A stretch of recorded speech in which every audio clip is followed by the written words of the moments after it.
Mommies, dapat nating alagaan ang ngipin o kaya naman ang total dental care ng ating mga anak dahil maaaring makaapekto ito sa kanilang growth and development. Kaya naman sa vlog na ito, let us all learn tips from a dentist himself, Dr. Rovic Cosito.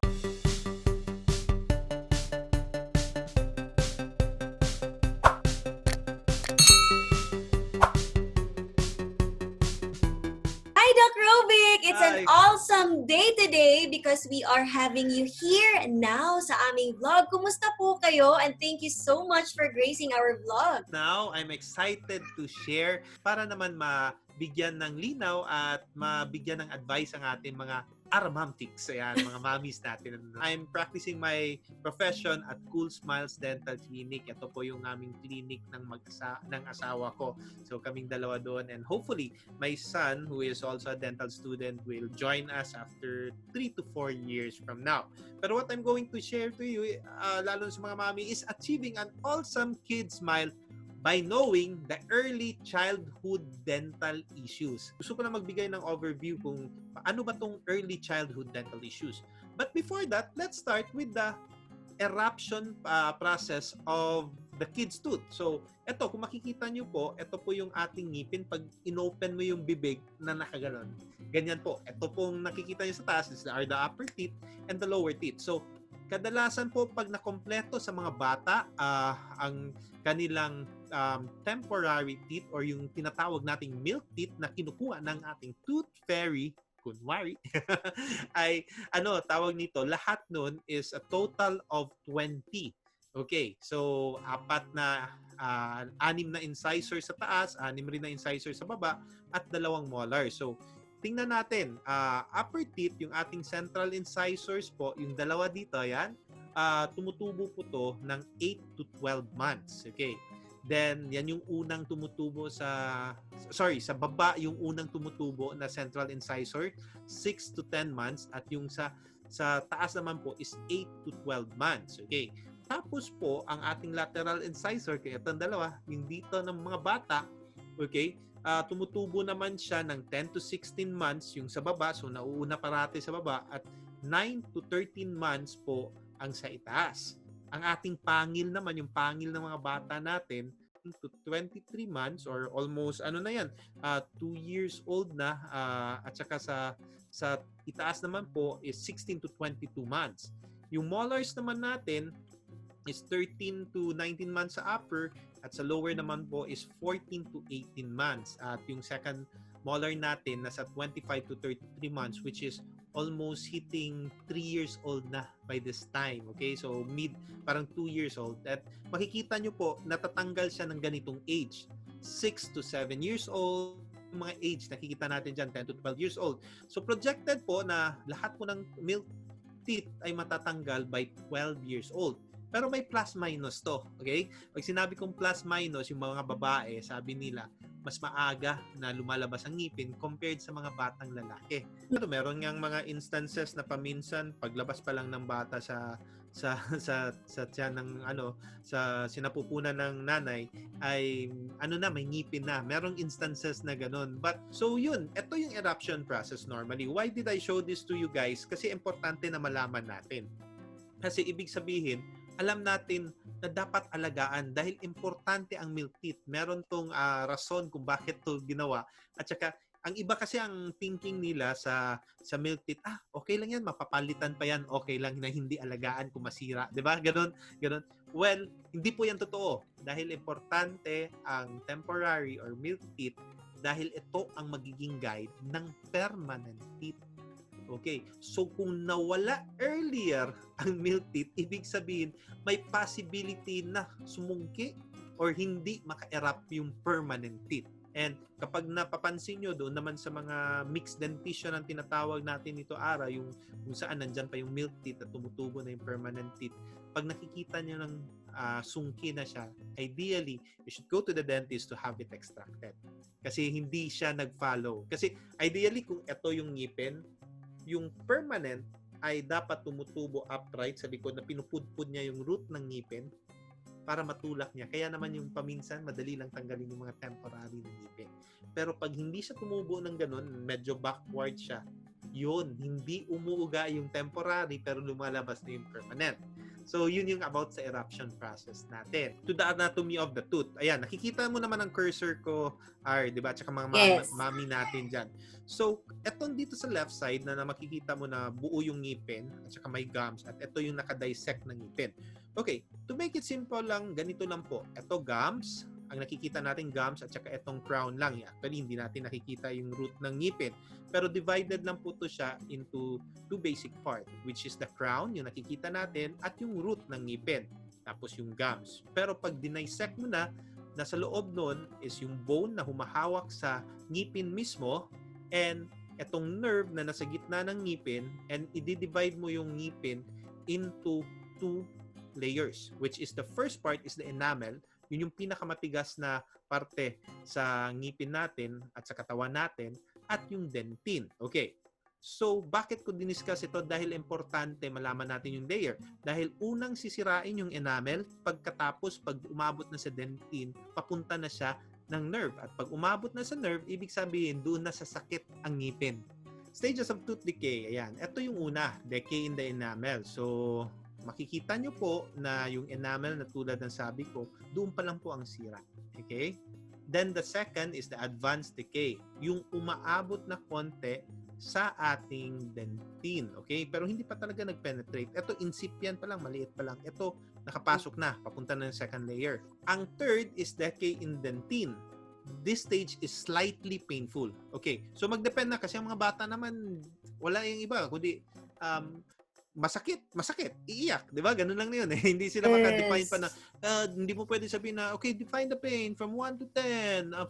Wala, 'di ba? Ano talaga? Ito yung normally is first na nafi-feel nila is masakit, which is actually sensitive, okay?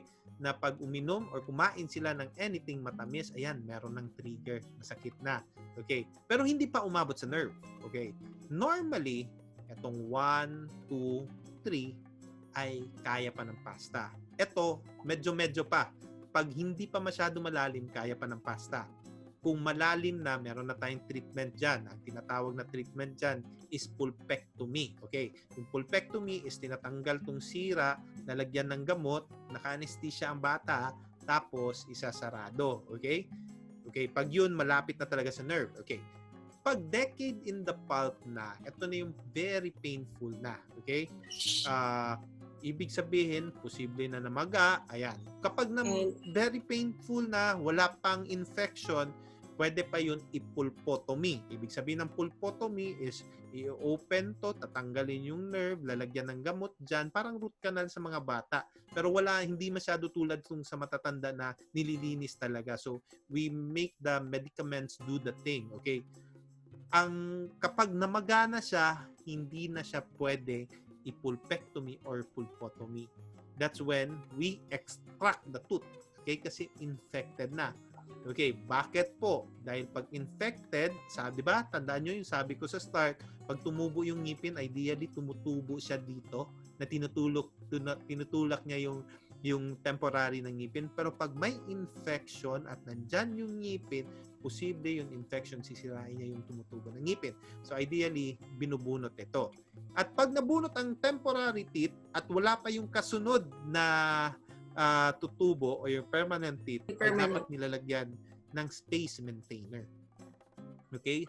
Space maintainer to maintain the space to allow the permanent tooth to erupt para hindi magsungki ang ngipin. Oh, okay. So, yun. So, natutunan na natin yung anatomy ng ngipin, yung eruption, at saka kung paano masira ang ngipin. Okay? At itong pagsira ng ngipin na to ay hindi lang applicable sa kids. Kahit sa matatanda, ganito talaga ang process ng sira ng ngipin. Okay? Yes.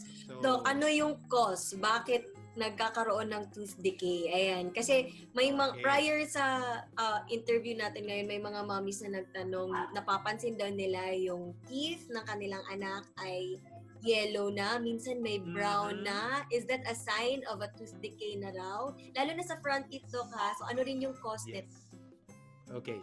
Normally, ikaw, Ara, alam kong guilty ka nito kasi kami guilty rin nito, di ba? Kahit dentista kami, naging guilty kami nito na part. Okay. Anong ginagawa nyo sa mga anak ninyo na nagba-battlefield pag patulog na sila? Kaya nagkakaroon ng caries or that will lead to tooth decay. Bacteria plus food equals acid. Healthy tooth plus acid equals tooth decay. Okay, so bacteria, saan ba nag-grow ang bacteria? Ang bacteria ay nag-grow sa anything dark, moist, and warm. Okay? So, ang bibig natin, is it dark, moist, and or warm? 'Di ba silang tatlo 'yan? Okay. So, dagdagan mo ng food, ang bacteria may kakainin. At pag kinain ng bacteria ang food, magpo-produce siya ng acid. At pag nag-produce siya ng acid, yung healthy tooth mo, masisira siya. Okay. So, yun. Anong ginagawa natin pag nagbabattle feed tayo sa mga anak natin? Iniiwan natin. So, the time na iniwan natin, ang nangyayari, yung bacteria na bubuhay dahil may kinakain siya. At pag nagstay doon, dahan-dahan na sinisira niya ang ngipin. Okay. So, sa mga kids, paano natin i-counter yon? Okay. So, first, pwede mo pa inumin ang bata ng water after. But it would be better if the parents, the mom, medyo mahirap to at saka tedious na trabaho. Kaya everyday, at saka medyo gagalaw yung bata. Okay? Pagkatapos magdede, tanggalin. You get a lampin or a gauze. Ilagay mo sa finger mo. Basain mo ng konti. Then you brush the Brush. finger brush the Okay. teeth. Tanggalin mo. Okay? Then kung pwede, painumin mo ng tubig. So, ideally, dapat hindi natin sinasanay na nagpa-battle feed before sleeping. Okay? Hindi yan, until makatulog siya. Before sleeping, pwede. Then, dapat matulog na lang siya ng ano. Pero hindi basta-basta. Kasi kahit kami, nahirapan kami nung time na yon. Okay? So, yun po yun. Yun yung ano. How reason. about Okay. sa pacifier? Is it advisable? Ito, Yes. nagkaroon ito ng debate with moms in a group. Kasi may ibang mommies, not to mom shame, but coming from a dentist, ano yung scientific basis nito? Ano yung recommended? Is it recommended or not? Pacifier could be recommended for a time, but not for a long time. Kasi may effect rin siya. At yun yung i-discuss ko later. Okay? Medyo nag-advance tayo. I'll talk about it later. Okay? As we move on, intindihan na natin yun. So, ang early childhood dental issues natin ay una, unhealthy feeding patterns at yung unhealthy oral habits. Okay? So, ano tong unhealthy feeding patterns? Ito na yon, yung 50% of the children will develop baby bottle tooth decay. Sino daw ang unang nagbigay ng dental caries sa kanilang anak? Kung may sira ang mga mami sa ngipin, posibleng malipat sa anak ang Ganun bacteria. pala yun. Oh. Tapos, diba, ito, kapag may yaya kayo, di ba, anong ginagawa pag mainit ang food? Hipan, So, kung sira hinihipan. ang ngipin, ang bacteria, di ba, you get the Oh my point, God. Taraw, di ba? Yes, Marami yes. tayo, yes. Marami tayong binibreak na protocol. Parang COVID lang, binibreak na protocol. Kaya, so, ganun po. Yung kids, wala. So, pag nandoon, tapos dinagdagan mo ng food, dahil awa naman hindi nakakatulog, padadiin lang natin to hanggang sa makatulog. Pati ang nanay nakatulog na. Tapos the next thing you know, after 5 hours, doon mo pa nakita, ay, wala na yung biberon. Nababad na ng acid. That's why, ang unang nasisira is the front teeth. Diba? Teeth. Mapansin mo yung yellow. Kaya makita mo dito, never put your baby to bed with formula or juice. Okay. Pero hindi minention dito yung breast milk ng mga mommies na nililipat. Kasi syempre, yun siya natural. Hindi siya sugar di ba? Ang formula may sugar na kasi kaya mas dangerous yun. But still, kahit na binabattle feed nyo ng breast milk ang mga kids nyo, you still have the responsibility to clean it as much as possible. Okay, responsibility ng mommy na pag nandyan na yung ngipin, linisan ang ngipin. And you don't need a toothbrush to clean it. Or kahit ako, hindi ako agree. Remember yung mga silicone rubbers na Yes, pang- yes. Kasi, I don't trust it also. Kasi parang, tsaka diba, soft pa yung niyan. Soft pa yung Gums. teeth, yung gums, yung tooth pa lang yes. ng babies. And then, kung titignan mo yung mga silicone na mga brushes, Doc, oh my God. Nakakatakot. Diba, Mas malaki. parang- Mas malaki pa yung mga i-try mo yun bristles. kahit iganon, 'di ba kahit iganon mo sa yung kamay, medyo painful. Hard. siya, It's di ba? hard. Yeah. So, yeah. So ako, advice, it's very simple. Lampin. Gauze pack. Okay? Gauze. Dapen a little. 'Di ba? Meron yung mga mesh. So pag dinaan mo sa ngipin yon, makikita mo yung parang sa sa Bisaya, it's tinga, sa Tagalog soft plaque. Okay? So build by the milk. So yun, tanggalin mo lang yun, di ba? And if it becomes a habit sa'yo, yung kids, di ba? Ayaw nila paminsan ginagalaw yung bibig nila. So it's where your creativity comes in, na you make it exciting. Andyan na naman yung mga airplane. It becomes playful to them. Kasi pag ginawa mo to earlier at na-enjoy na nila, di ba? Parang it's mind setting lang the kids eh. It's turning it to a habit. Hindi na kayo mahirapan mag-toothbrush. Kasi nasanay na ginabrush. True. So do it positively. Do it with an awesome attitude, na awesomeness, di ba? Inspiring sa mga kids. So yun. Then, eto, ngayon, kailan ba daw mag-stop mag-battlefield ang ating mga anak? Alam nyo, according to the American Academy of Pediatrics, ang recommended daw na mag-stop ang kids ng bottle feeding and shift into a sippy cup is 18 months. And you should start it at 12 months daw, dahan-dahan. Moms, you have the responsibility to take care of your children. So it's choosing kung ano ba. You go through this na alam mong makakatulong para sa kanyang ngipin or sa kanyang oral health, or you feed them continuously pa rin na alam mo naman na makakasira. So, medyo may transition, okay? So, maraming dyan, arguments, di ba? Anong mas importante and everything. But, if you could transition it in a positive way and still feed them the right amount of the milk that they need na hindi gumagamit ng bottle, mas mabuti. Di ba? Slowly transition to a sippy cup. So, yun yung ating slowly na natin din i-transition into eating food. Di ba? Okay, so kailangan na nila ma-practice yung jaw nila na mag-chew. Okay?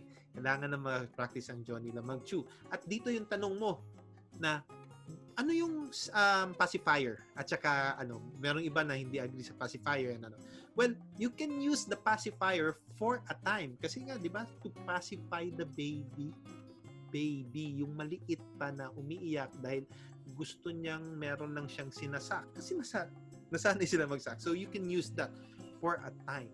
Pero, while transitioning it na, pag tinatransition mo na sa bottle to sippy cup, dapat tigilan mo na rin yung pacifier.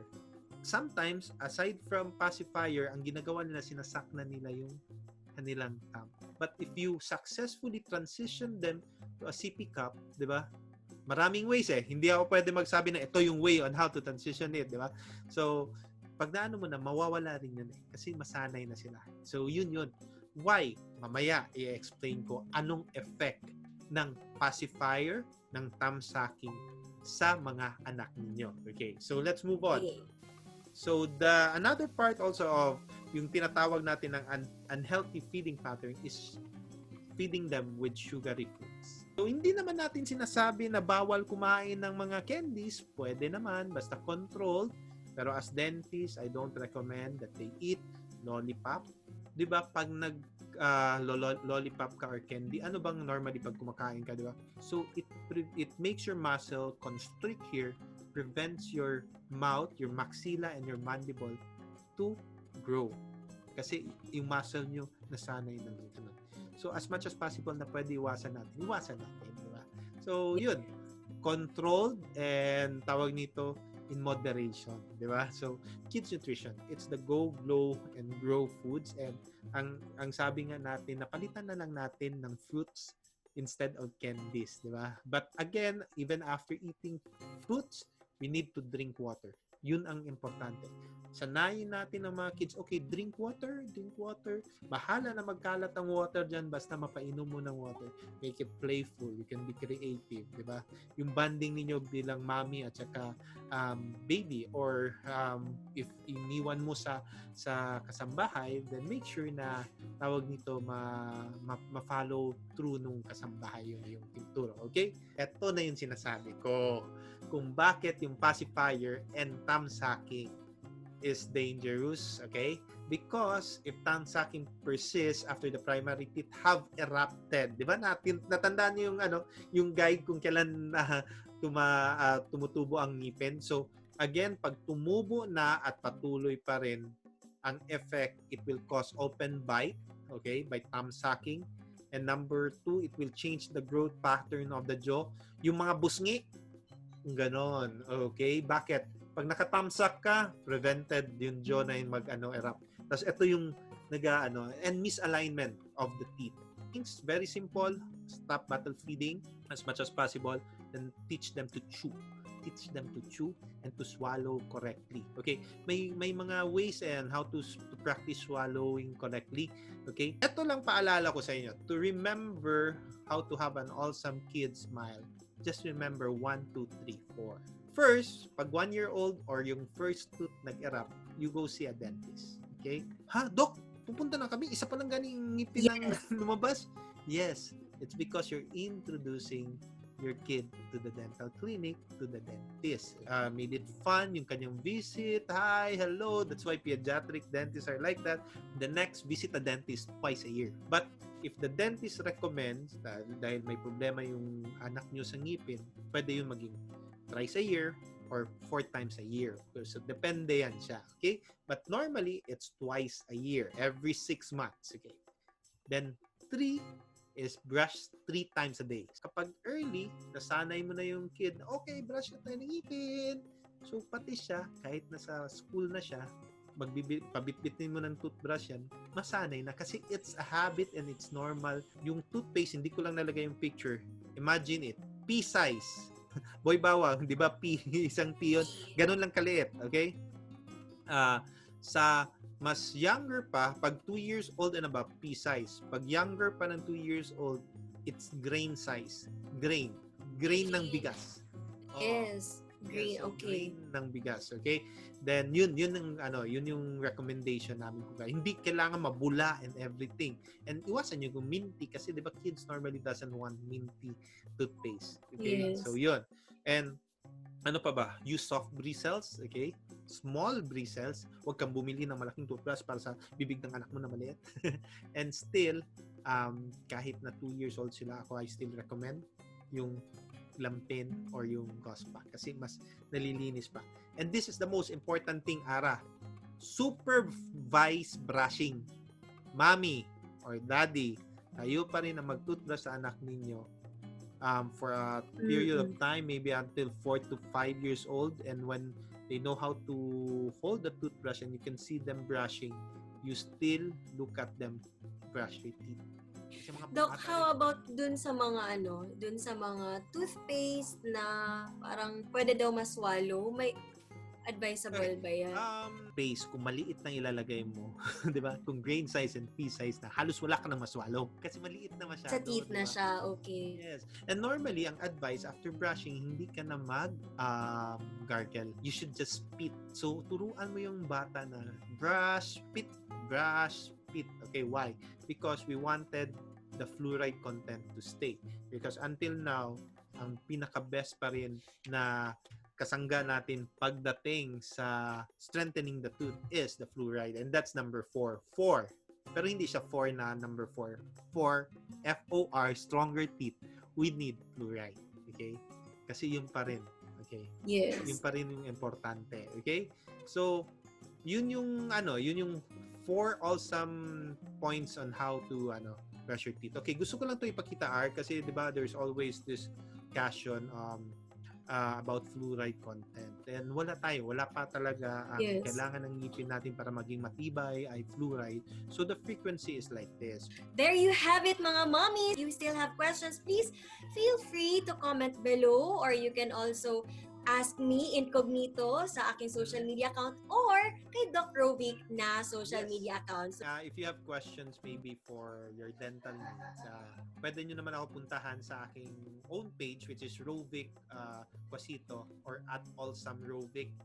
Although most of the times there, I'm sharing about inspirational quotes and awesome things kasi yun naman yung aking gustong i-express, like for you awesome mom. But if it's specifically for dental, just message me, and pwede nyo rin puntahan yung aming Cool Smiles dental clinic page. So yun siya, mas ano talaga yun, specific. Pag dental ang tinanong nyo, hindi lang ako ang sasagot doon, pati ang aking wife ang sasagot na dentista rin.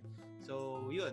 Or, you can just message Ara, and Ara, anytime, you can just link it to me, send mo sa akin, di ba? At the end of the day, before tayo matulog, makikita ko yan, sasagutin natin, and I could share it to Ara. At sabihin, quote mo na lang ako kung ano. Then, kapag hindi na within my specialty, I could ask my friends who specialize on those things, then pwede ko sila i-refer sa inyo. Ganun naman eh. Kapag hindi kaya ng isang tao, i-refer natin sa mas kaya. Yun lang kasi, ganun lang kasimple. So yun. And also, would like to invite na lang our Momtics to watch anything about health. Natawa ka Yes, naman doon sa Aramomtics, okay? 'Di ba mas flowy na yung aking pagkasabi ng Aramomtics, 'di ba?